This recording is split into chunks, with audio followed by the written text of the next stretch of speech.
With the Advantech subfloor assembly, you can be sure that you're building a reputation on something stronger. And the best builders, well, they may always stand apart, but they never stand alone. So ask yourself, are you bringing your A game?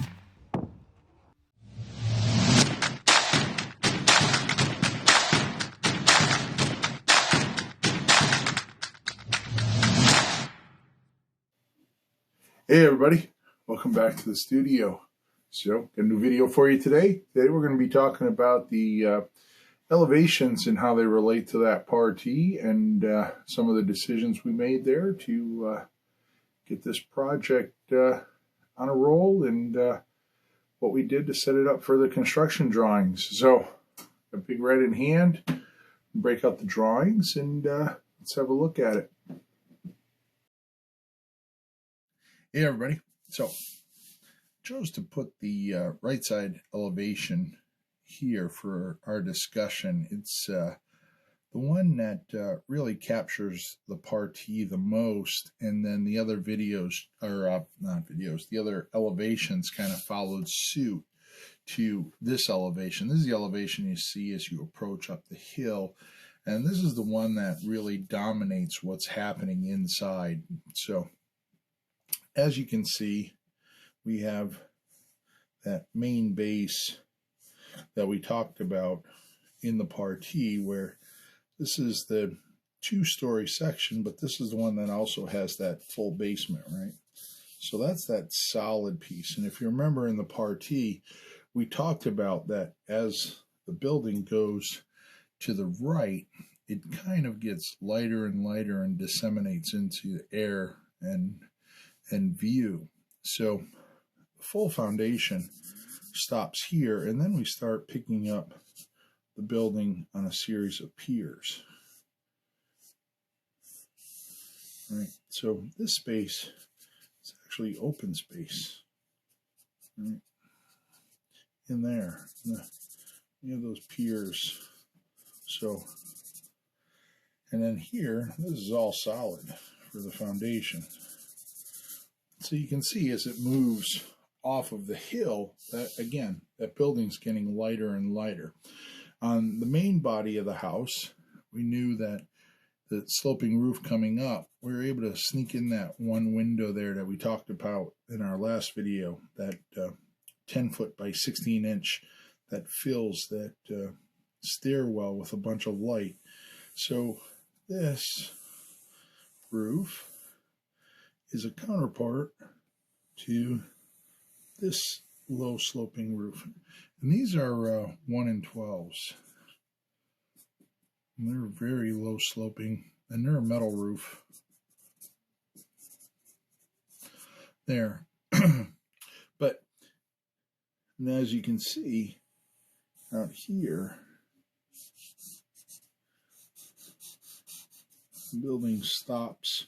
So that tapers down to a very thin dimension, and then as a mirror to that, the solid part of this deck tapers to a very narrow dimension.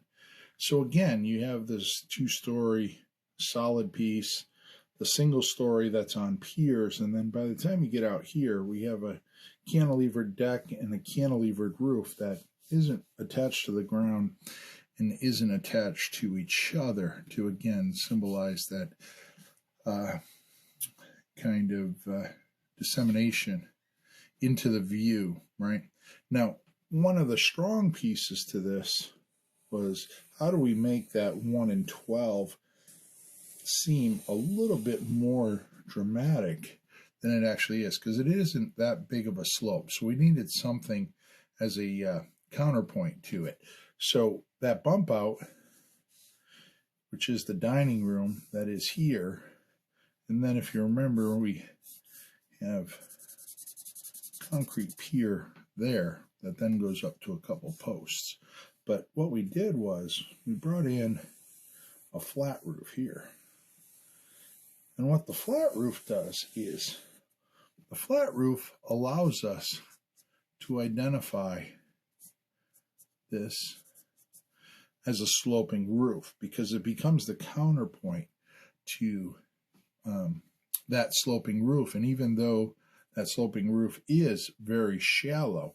Having this flat roof as that counterpoint, you get to understand that it does, excuse me, gradually slope upwards.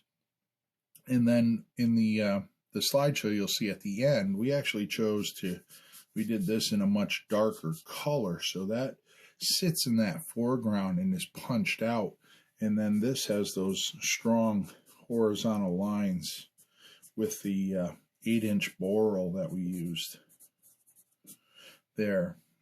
So we get that real defined horizontal line action across there, and it's a much lighter color here. Not only did we change that color to that really deep, rich charcoal, but we did a vertical nickel gap siding there with a very tight joint that almost looks somewhat monolithic.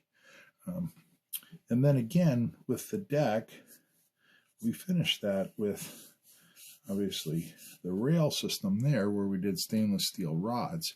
But I like to have a nice cohesive statement when I'm looking at the elevations too. So we took that detail and we brought it out onto the front here so that we have it in both locations, right? And that the front of the house is actually talking to the back of the house. So this rail system is exactly the same detail that we have out there. So it's kind of knitting the two together, making the suggestion that the areas that you go outside, obviously we have that stainless steel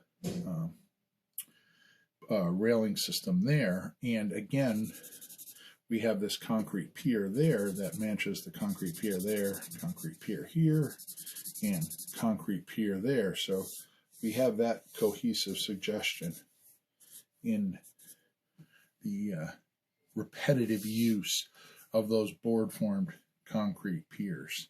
So, and then of course, you know, the elevation is complete with those very large windows.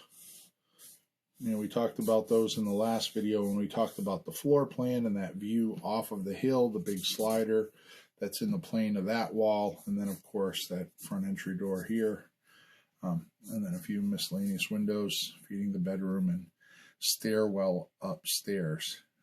The other thing too is that, you know, to keep the cars a fair distance from the house, rather than put just a couple steps here and make it that quick entrance, we did a really low sloping ramp. And the low sloping ramp, well, there's a couple pieces to that too. One is it ties into that low sloping roof, right?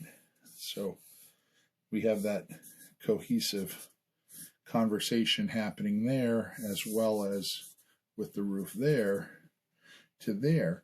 But it makes the journey start somewhere out here, not start right here up against the house. So you actually, you know, have to approach the house, and then you get on that front porch, but then at some point you get undercover, and then at some point you get to go in. So there's basically, you know, 4 phases of that journey of entry. That you have the non-railed sloping catwalk to the horizontal catwalk to the horizontal catwalk to the entrance door to get inside.